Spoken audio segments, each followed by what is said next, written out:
ஒரு பெண், படித்த பெண், எம்எஸ்சி படித்த பெண், நல்ல வசதியான பெண், அழகான பெண், திருமணம் பண்ணி கொடுக்குறாங்க. 78வது நாள் அவர் தற்கொலை செய்து கொண்டு மரணம் அடைகிறார். பல ஆடியோ ரெக்கார்டிங் வாட்ஸ்அப்பில் அவங்க தந்தைக்கு அனுப்புகிறாங்க. பெண் அனுப்புது. அவ்வளோ கஷ்டப்பட்டு கொடுமைப்படுத்தியிருக்காங்க, அவ்வளவு கஷ்டப்படுத்தியிருக்காங்க அந்த பொண்ணை. 75 லட்சம் ரூபாய் மதிப்புடைய ஒரு வால்வோ கார் கொடுத்துருக்காங்க. கல்யாணம் நல்லா தடபடலாக பண்ணியிருக்காங்க. அந்த அம்மா மாமியாராகப்பட்டவங்க அவ்வளவு டார்ச்சர் கொடுத்துருக்காங்க அந்த பொண்ணுக்கு. அது என்ன பண்ணோம், சின்ன பொண்ணு செல்லமாக ஒரு இடத்துல இருந்து வளர்ந்தது. அந்த அடாப்ஷன் வரணும் இல்லைங்களா, இவங்க ஃபேமிலி கல்ச்சருக்கு அவங்க அடாப்ட் ஆகணும் இல்லையா, அதுக்காவது கொஞ்சம் டைம் கொடுத்துருக்கணும்ல.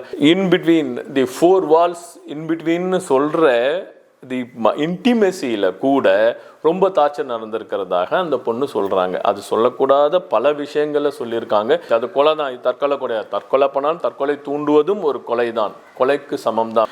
இது காக்னிசபிள் அஃபென்ஸ். அதாவது இந்த தூண்டியிருக்காங்க இல்லைங்களா தற்கொலைக்கு, டவுரி கேட்டதுனால அந்த பொண்ணு தற்கொலை பண்ணியிருக்கு.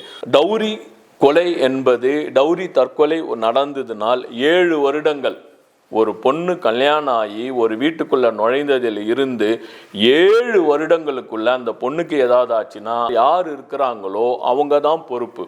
10 வருஷம் அவங்கள மினிமம் உள்ள தள்ளலாம்.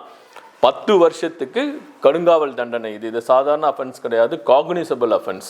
வாரண்டே தேவையில்லை, டைரெக்டாக போலீஸ் போய் அரெஸ்ட் பண்ணலாம், அரெஸ்ட் பண்ணி உள்ள வைக்கலாம், டைரெக்டாக ரிமாண்ட் பண்ணலாம். பெயிலே கிடையாது இந்த ஆக்டுக்கு.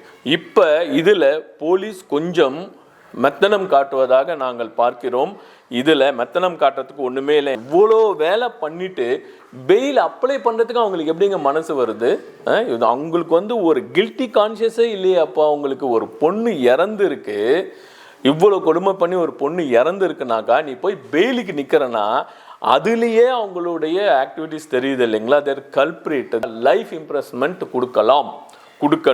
ஒரு சூசைட் பண்ணிக்கிறது கோழத்தனம்னு சொல்கிறாங்கன்னா, சூசைட் பண்ணிக்கிறது கோழத்தனம் இல்லை. ஒரு உயிரை தானே மாச்சிக்கிறதுக்கு எவ்வளவு ஒரு தைரியம் வேணுங்கிறது. அந்த பொண்ணு இறந்துருக்குனாக்கா, அவ்வளோ ஒரு தைரியமான ஒரு பொண்ணை அந்த அளவு கொண்டு போயிருக்காங்கனாக்கா, இது எவ்வளவு பெரிய ஒரு உணர்வு தாங்க முடியாத ஒரு துயரமாக இருக்குது பாருங்கள். இதையும் பண்ணிட்டு பெயில் வாங்குறதுக்கு வந்திருக்காங்களே கோர்ட்டுக்கு. அவங்களுக்கு என்ன இருந்தால் எனக்கு உடம்பு சரியில்லை, நிற்க முடியல, நடக்க முடியல. கிராமத்து பொண்ணு, அழகான பொண்ணு, நல்லா படித்த பொண்ணு, பண்பான பொண்ணு உனக்கு கிடைச்சிருக்குனாக்கா அதை ஒழுங்காக நீங்கள் மெயின்டைன் பண்ண வேண்டாமா? செக்ஷனுக்கு வரேன்.